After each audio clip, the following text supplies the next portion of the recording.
এই ভিডিওতে আমরা এসএসসি ইংলিশের রাজশাহী বোর্ড 24-এর কমপ্লিট সেন্টেন্স নিয়ে কাজ করতে যাচ্ছি। প্রথমটা হচ্ছে নাম্বারটা হচ্ছে Harry shout my help. Shout shout মানে শাউট হচ্ছে সিকের পাস্ট ফর্ম, তার মানে খোঁজা, খুঁজতে চাইতে এরকম।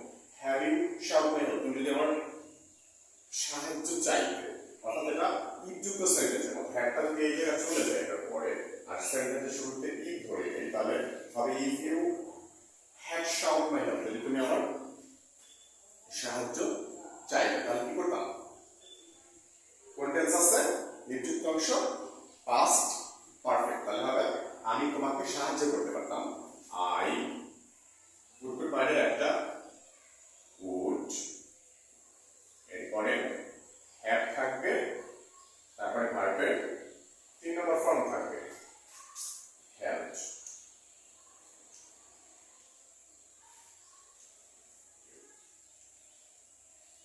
তাহলে সেন্টেন্স অর্থ দাঁড়াবে যদি তুমি আমার সাহায্য চাইতে তাহলে আমি তোমাকে সাহায্য করতাম। ওকে, দ্বিতীয় sentence, a man living an indolent life, একটা লোক অলস জীবন যাপন করা, অর্থাৎ যে লোক একটা অলস জীবন যাপন করে, a man living an indolent life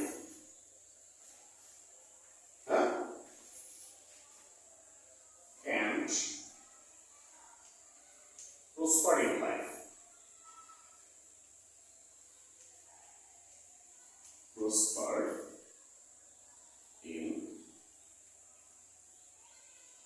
life.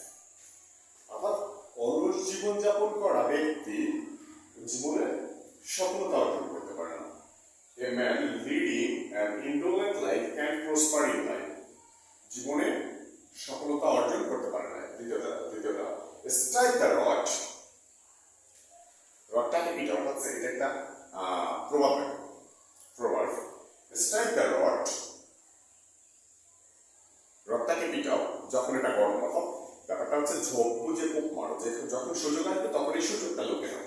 হ্যাঁ, strike the rod while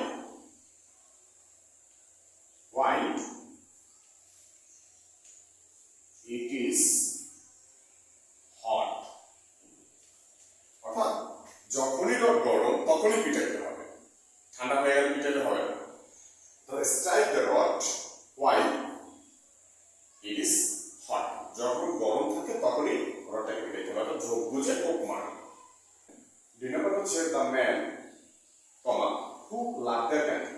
Sorry, the men, plural form আছে, the men who love their country, লোকেরা যারা তাদের দেশকে ভালোবাসে, তাদের কি বলে? দেশপ্রেমিক বলে। আর একটু বড় করবো না, কল প্যাট্রিয়টস না বলে আর প্যাট্রিয়টস লিখে দেবে, প্যাট্রিয়টস। অর্থাৎ the man who love their country, লোকেরা যারা তাদের দেশকে ভালোবাসে। আর প্যাট্রিয়ট, কেন আর মেন আছে, প্লুরাল ফর্মে আছে, যেন আর হয়েছে আর প্যাট্রিয়ট না হয়ে প্যাট্রিয়টস হয়েছে, দেশপ্রেমিক, তারা যেহেতু প্লুরাল হবে।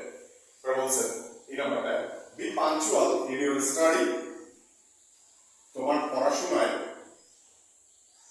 শৃঙ্খলাবদ্ধ নিয়মানুবর্তিতা সম্পন্ন হও যদি তুমি ভালো রেজাল্ট করতে চাও।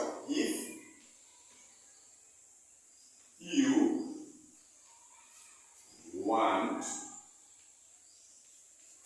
a good result.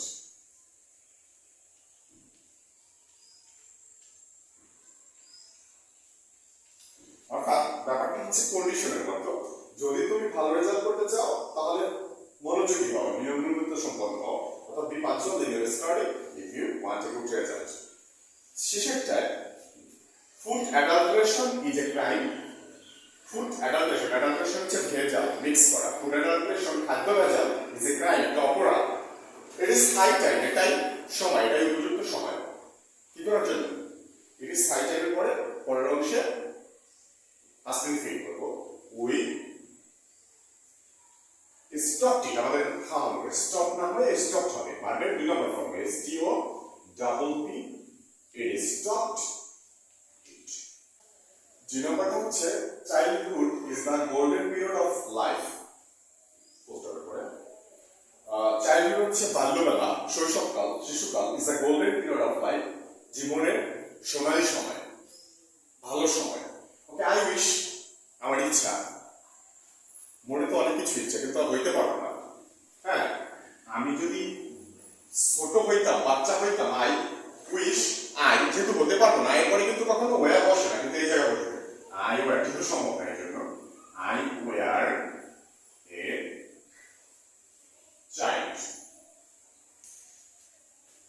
ওকে, অর্থাৎ childhood is the golden period of life, বাল্যবেলা জীবনের সোনালী সময়, মানে এই সময়টা সবচেয়ে ভালো।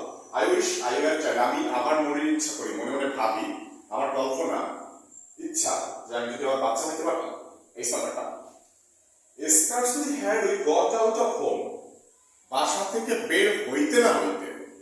তো scarcely had এর পরে দ্বিতীয় অংশে সেন্টেন্সে when হবে, আর যদি no sooner had হয় তাহলে then হবে। তাহলে scarcely had we got out of home, বাসা থেকে বের হইতে না হইতে, তাহলে কি হবে? when হবে। when কি হইছে? একটা ঘটনা ঘটছে, অবশ্যই আগের ঘটনা, বৃষ্টি নামছে ধরো। it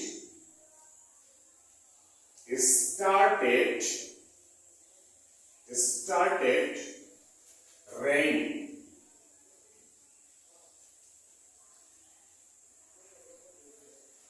Okay, scarcely had we got out of home, বাসা থেকে বের হইতে না হইতে when it started raining, বৃষ্টি হইতে শুরু করলো। I know the man, আমি লোকটাকে চিনি। এখানে নানা ভাবে বলে যে আমি লোকটাকে চিনি, যে আমাকে সাহায্য করেছিল, আমি লোকটাকে চিনি, যে গতকাল এসেছিল, এরকম হতে পারে না? তাহলে I know the man who, এখানে কি না, যে হু, হ্যাঁ, যে এসেছিল গতকালের আগের অর্ডার যেহেতু কাম না হয় কেই হবে, বাকি দুই নম্বর ফর্মে কেম, আর গতকালের ইংরেজি হচ্ছে yesterday,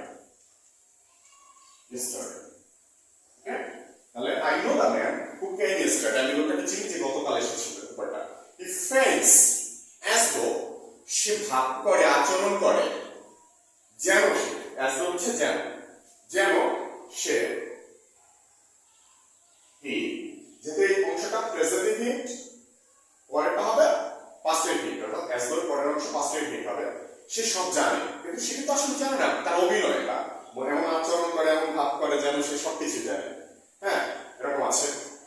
হি ফেলস অ্যাজ দো হি, নো হবে না, কেন নো হবে না? অ্যাজ দো রুলস হচ্ছে অ্যাজ দো এর আগের অংশ যদি প্রেজেন্ট ইনডিফিনিট হয়, পরেরটা পাস্ট ইনডিফিনিট হবে। নো না হয়ে নিউ হবে, দুই নম্বর ফর্ম। নোর দুই নম্বর ফর্ম হচ্ছে নিউ। হি নিউ এভরিথিং, সে সবকিছু জানতো, মানে আগে থেকে জানা আছে, এরকম একটা ব্যাপার, এমন একটা ভাব। হি fails as though he knew everything.